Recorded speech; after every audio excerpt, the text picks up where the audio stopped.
ಬೆಳಗಿನ ತಿಂಡಿಗೆ ಅಕ್ಕಿ ರೊಟ್ಟಿ, ಸಾಂಪ್ರದಾಯಿಕವಾದ ಅಕ್ಕಿ ರೊಟ್ಟಿಯನ್ನು ಮಾಡುವುದು ಹೇಗೆ ಅಂತ ನಿಮಗೆ ತಿಳಿಸ್ತೇನೆ.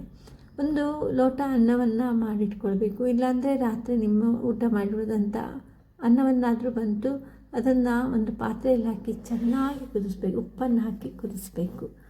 ಅದು ಒಂದು 10 ನಿಮಿಷ ಕುದಿದ ನಂತರ ಅದಕ್ಕೆ ಅಕ್ಕಿ ಹಿಟ್ಟನ್ನು ಹಾಕಬೇಕು. 1/4% ಅನ್ನ ಇದ್ದರೆ 3/4% ಅಕ್ಕಿ ಹಿಟ್ಟಿರಬೇಕು.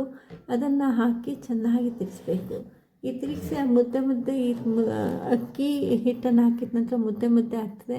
ಅದನ್ನು ಒಂದೊಂದಾಗಿ ಮುದ್ದೆ ಕಟ್ಟಿ ಚೆನ್ನಾಗಿ ಅದನ್ನು ಕಲಸಿ ಒಂದು ಮರಿಗೆ ಏನು ಹೇಳ್ತೇವೆ, ರೊಟ್ಟಿ ಮರಿಗೆ ಏನು ಹೇಳ್ತೇವೆ, ಅದರಲ್ಲಿ ಹಾಕಿ ಚೆನ್ನಾಗಿ ಕಲಸಿ ಈ ರೀತಿಯಾಗಿ ಒಂದೊಂದೇ ಉಂಡೆಯನ್ನು ಮಾಡಿಕೊಂಡು ರೊಟ್ಟಿಯನ್ನು ಚಪಾತಿ ಮಣೆ ಏನಿರ್ತದೆ ಅದ್ರ ಮೇಲೆ ಇಟ್ಕೊಂಡು ಬಡಿಬೇಕು. ಆ ಬಡಿದಂಥ ರೊಟ್ಟಿಯನ್ನು ಸ್ವಲ್ಪ ದಪ್ಪ ಇರುವಂಥ ರೊಟ್ಟಿ ಹಂಚನ್ನು ತೆಗೆದುಕೊಳ್ಬೇಕು.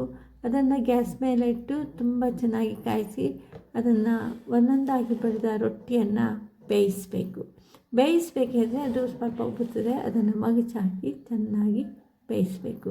ಈ ರೀತಿ ಮಾಡಿದ ರೊಟ್ಟಿ ಬೆಳಗಿನ ತಿಂಡಿಗೆ ತುಂಬ ಚೆನ್ನಾಗಾಗ್ತದೆ ಮತ್ತು ಆರೋಗ್ಯಕರ ಕೂಡ. ಇದನ್ನು ರೊಟ್ಟಿಗೆ ಚಟ್ನಿ ಅಥವಾ ಪಲ್ಯ ಯಾವುದನ್ನೇ ಆಗಿ ಮಾಡಿಕೊಂಡು ಬೆಳಗಿನ ವೇಳೆ ತಿಂಡಿಗೆ ತೆಗೆದುಕೊಂಡ್ರೆ ತುಂಬ ಚೆನ್ನಾಗಾಗ್ತದೆ. ಮತ್ತು ಈ ರೀತಿ ಅಕ್ಕಿ ರೊಟ್ಟಿ ಆರೋಗ್ಯಕರ ಕೂಡ. ಯಾವುದೇ ರೀತಿ ಎಣ್ಣೆ ಅಂಶ ಇರಲ್ಲ. ತಿಂಡಿಗೆ ತುಂಬ ಚೆನ್ನಾಗಾಗ್ತದೆ. ನೀವು ಕೂಡ ಇದನ್ನ ಮಾಡಿ ನೋಡಿ, ನಿಮ್ಮ ಮನೆಗಳಲ್ಲಿ ಮಾಡಿ ನೋಡಿ. ಇದು ತುಂಬ ಅನಾದಿ ಕಾಲದಿಂದ ಬಂದಂಥ ಅಕ್ಕಿ ರೊಟ್ಟಿದು, ತುಂಬ ಹಳೆ ಕಾಲದಿಂದ ಬಂದಂಥ ರೊಟ್ಟಿ ಇದು.